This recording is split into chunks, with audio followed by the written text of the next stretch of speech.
Everyone, आज हम class 10th की क्लास में जो हमने त्रिकोणमिति में प्रश्नावली 8.2 पढ़ा था, उसमें हमने 3 सवाल को पढ़ा था। आज चौथा सवाल हम देख रहे हैं और चौथे सवाल में सत्य असत्य का कथन है। इसमें 5 विकल्प दिए गए हैं, पांचों को आपको बताना है कौन सा सत्य है और कौन सा असत्य है। इसमें पहला जो विकल्प दिया गया है चौथे का दिया है साइन ए प्लस बी बराबर है साइन ए प्लस साइन बी के। यह एक आपको ये दिखाना है कि क्या ए बी का अगर कोई मान हम रखें तो क्या यह बायां पक्ष इस दाहिने पक्ष के बराबर आ सकता है। एक चीज जानिएगा, सर्वसंख्या बताया हमने और समीकरण बताया। सर्वसंख्या और समीकरण में अंतर क्या होता है? समीकरण में क्या होता है, एक निश्चित वैल्यू के लिए दोनों पक्षों का मान हमेशा सर्वसंख्या में प्रत्येक मान के लिए कोई भी मान इधर रखे और वही मान इधर रखे, हमेशा ये दोनों पक्ष बराबर आते हैं। किसमें? सर्वसंख्या में। लेकिन समीकरण में जो उसका उत्तर होगा उसी उत्तर पर ये दोनों मान रखेंगे तभी बराबर आएंगे, अन्यथा सभी मान पर बराबर नहीं आएंगे। तो समीकरण में एक निश्चित वैल्यू के लिए बायां पक्ष दाएं पक्ष के बराबर आता है, जबकि सर्वसंख्या में प्रत्येक वैल्यू के लिए हमेशा बायां पक्ष दाहिने पक्ष के क्या आता है? बराबर। तो यह एक इक्वेशन एक दे रखा है, आपको ये दिखाना है सर्वसंख्या या समीकरण या इन मानों पर यह संतुष्ट हो रहा है या नहीं हो रहा है।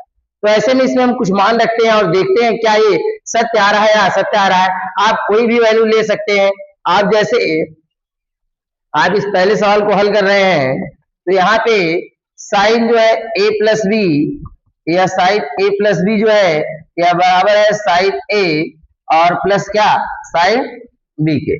अब यहाँ मान लेते हैं ए के स्थान पर माना ए बराबर हमने सरल चीज माने ए बराबर हमने 0 मान लिया और बी बराबर हमने 30 मान लिया। क्या मान लिया? ऐसा मान आप मारेंगे जो साड़ी से आप उसका मान रख सकें। कैसे मान ले आइए 2-3-4 हजार और सूत्रों नहीं जानते हैं, मान कहां से रख दिया, वो उसका भी मान निकलता है। लेकिन आप आगे की क्लास में जाएंगे उसके लिए मैंने बताया था ढेर सारे मान 1000, 2000, 3000 मान रहे तब भी निकल जाएगा, लेकिन उसके लिए सूत्र पढ़ना पड़ेगा तब वो 11 में है। तो यहाँ एक स्थान में जैसे मैंने 0-30 रखा है, आप 30-45 भी रख सकते हैं, आप जो है 30-60 भी रख सकते हैं, लेकिन जो वैल्यू रखे जिनका साड़ी से हम मान रख सके।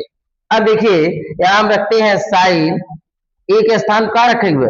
0 रखना है, बी के स्थान पे 30 रखना है, ए के स्थान पर क्या रखना है? 0 रखना है और बी के स्थान पे क्या रखना है? मतलब कि साइन 0 का मान 0, साइन 30 का मान 1 बटा 2 बराबर आई है। सेट हो इस समीकरण का मान है ना। मैं यहाँ 60 रख रहा हूं, यहाँ ए को 60 रख लेते हैं, ए को क्या रख लेते हैं? 60 रखते हैं। ये समीकरण की वैल्यू है जो रख रहे हैं ना, इस पे बराबर आएगा। क्यों? क्योंकि हमने बताया समीकरण का एक निश्चित मान होता है, उसी निश्चित मान पे बराबर आएगा, अन्यथा बराबर नहीं आएगा। तो यहाँ पे हम 60 और 30 रख रहे हैं, तो यहाँ साइन 60 हो जाएगा, यहाँ क्या हो जाएगा? साइन 30। एक परिवर्तन है, जहां 0 रखे तो वहां क्या रख दिया? 60 रख दिए। ए के स्थान पे 60, बी के स्थान पे 30, ए के स्थान पे 60, बी के स्थान पे 30। मान रखिए यहाँ 60-30 जोड़ेंगे कितना हो जाएगा? साइन 90 हो जाएगा और इधर साइन 60 अंश का मान कर्डिंग 3 बटा 2, साइन 30 अंश का मान 1 बटा 2, साइन 90 का मान 1 होता है। इनमें हर बराबर रेखा उतार ले दो, ऊपर का बचा दो कर्डिंग 3 प्लस 1। तो क्या यह 1 इसके बराबर हो सकता है? 1 इसके बराबर है? नहीं बराबर है, नॉट इक्वल है। तो आप लिखेंगे साइन ए प्लस बी जो है हमेशा साइन ए प्लस साइन बी के बराबर, ये हमेशा के लिए कथन है।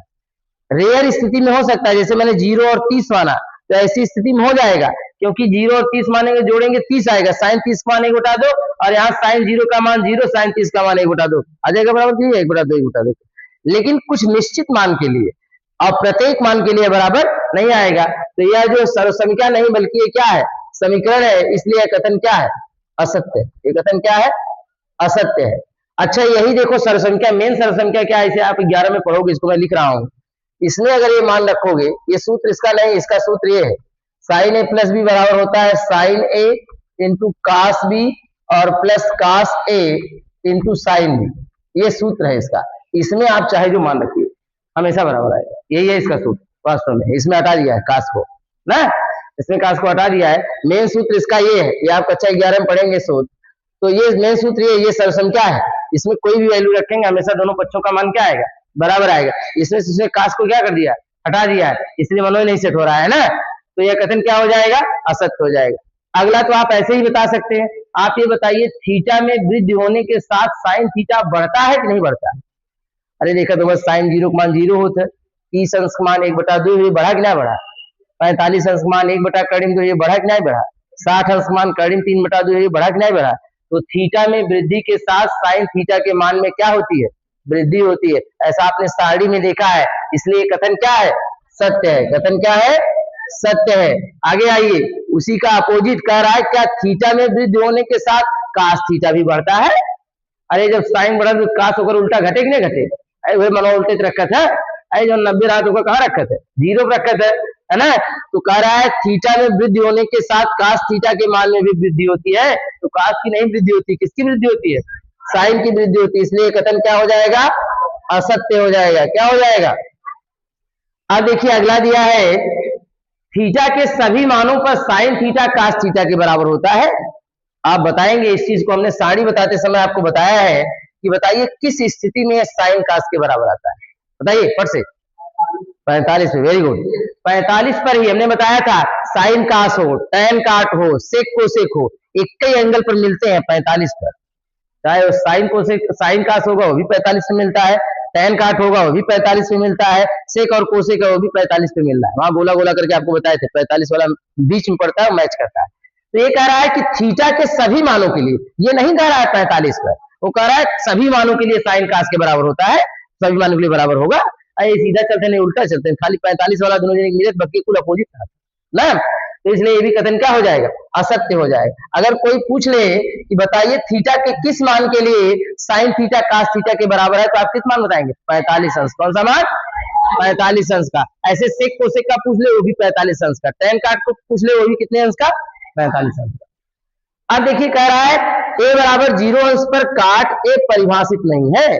अगर a बराबर 0 अंश रखा जाए, एक स्थान का रखा है 0 अंश, a के स्थान पर जो पांचवा ऑप्शन है वो कह रहा है अगर a के स्थान पे जो काट a है और a के स्थान पे आप 0 रख दीजिए, 0 अंश, तो आप बताइए क्या काट 0 अंश का मान अपरिभाषित होता है? होता है भाई, इनफाइनाइट नहीं होता है। काट 0 का मान कितना होता है? काट 0 मतलब tan 90, tan 90 का मान इनफाइनाइट, तो वही तो रखा जाता है काट 0 में। काट 0 का मान इनफाइनाइट, इनफाइनाइट का मतलब क्या होता है? परिभाषित नहीं है, जिसे अनंत कहते हैं आप ना, ये परिभाषित नहीं है। इसने क्या कहा है?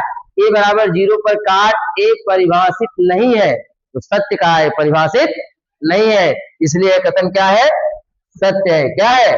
सत्य है। क्योंकि ये जो है इसी को अनंत पढ़ते हैं या इसी को हम अपरिभाषित पढ़ते हैं या लिखते हैं, परिभाषित नहीं है ना, परिभाषित नहीं है या अपरिभाषित, जो भी आप लिखे, परिभाषित नहीं है। समझ में आ गया ये? आप इसे लिख लीजिए। पहला क्या था? साइन ए प्लस बी, साइन ए प्लस साइन बी के बराबर है। हमने बताया सर्वसंख्याएं जो होती है प्रत्येक मान पर संतुष्ट होती है, या सर्वसंख्या नहीं, हमने जैसे 0 30 रख रहे थे उसमें मैच कर ले रहा था, कुछ ऐसी वैल्यू दिखाना है जो मैच न करे। तो 60 और 30 को हमने दिखाया, हम देख रहे हैं इसका मान 1 आया, इसका करीब 3 + 1 बटा 2, दोनों एक दूसरे के बराबर नहीं है। अगर यह सर्वसंख्या होती, यही मान जो बराबर नहीं आ रहा अभी वहां रख कर लगाएंगे, दोनों बराबर आएगा, वहां लगा करके आपको दिखाए यही वैल्यू, उसमें बराबर आएगा। देखिए कैसे दिखा दे उसको भी। देखो इधर आया था क्या? इधर साइन 90 आया था ना, कुछ डायरेक्ट लिख रहे हैं। अरे भाई 60 30 रख इधर 90 आ रहा है ना, बदले तैयार वाला यार का होगा साइन ए बा, साइन ए मतलब साइन कितने अंश? 60 अंश, into cos B, cos B मतलब कितने अंश? 30 अंश, प्लस कास ए मतलब कितने अंश? 60 अंश, साइन बी मतलब कितने अंश? 30 अंश। मान रखो, देखो भी दोनों बराबर आएगा। साइन 90 1 हो गया, साइन 60 का मान करीब 3 बटा 2, साइन 30 का मान 1 बटा सॉरी कास 30 का मान ये भी करीब 3 बटा 2 होता है कि नहीं होता है? और इधर कास 60 का मान 1 बटा 2, साइन 30 का मान भी 1 बटा 2। एक गुणा कर कड़ी हटिया क्या बचे? 3 और 2 दुना 1 एकन्नम 1, 2 दुना हर बराबर 1 है, उतार ले, ये 3 1 जोड़कर 4 है, 4 4 काट देगा, 4 एकन्नम 1 बराबर 1 आया कि नहीं आया? ये सर्वसंख्या है, कोई भी मान रखेंगे हमेशा दोनों पक्ष क्या आएंगे? बराबर आएंगे। लेकिन ये सर्वसंख्या नहीं, इसमें से कास को मिसिंग किया है, कास को हटा दिया है ना, तो आपको चेक करने के लिए कहा है क्या प्रत्येक ए के प्रत्येक मान के लिए, ए और बी के प्रत्येक मान के लिए ये है इसके बराबर है, या प्रत्येक मान के लिए बराबर नहीं होगा। बस समझ आई? वो सर्वसंख्या है, यह क्या है? समीकरण उस सर्वसंख्या में मिसिंग करके दे दिया है ना, एक निश्चित वैल्यू पर बराबर आएगा, प्रत्येक वैल्यू पर बराबर नहीं आएगा, इसलिए कथन क्या है? असत्य है ना। समझ में आ गया सबको? और अगला दिया है थीटा के मान में वृद्धि होने के साथ साइन थीटा बढ़ता है, तो आप साइड में देख ही रहे हैं, साइन 0 0 होता है, 30 का मान 1/2 होता है, लगातार इसकी वैल्यू बढ़ रही है, इसलिए थीटा के मान के वृद्धि के साथ साइन थीटा के मान भी बढ़ता है, इसलिए कथन क्या हो जाएगा, सत्य। अगला जो है थीटा के मान में वृद्धि होने के साथ कास थीटा बढ़ता है, उसका उल्टा है, कास थीटा क्या होता है, कम होता है, इसलिए कथन क्या है, असत्य है। थीटा के सभी मानों के लिए साइन कास के बराबर है, नहीं होता है, केवल 45 के लिए होता है, इसलिए ये भी कथन क्या है, असत्य है। अगला a बराबर 0 पर काट ए परिभाषित नहीं है, भाई सही नहीं परिभाषित है, काट 0 का मान इनफाइनाइट होता है, ये कथन क्या हो जाएगा, सत्य। समझ में आया। इसके बाद इसके आगे हम देखेंगे, इसको आप लिखिए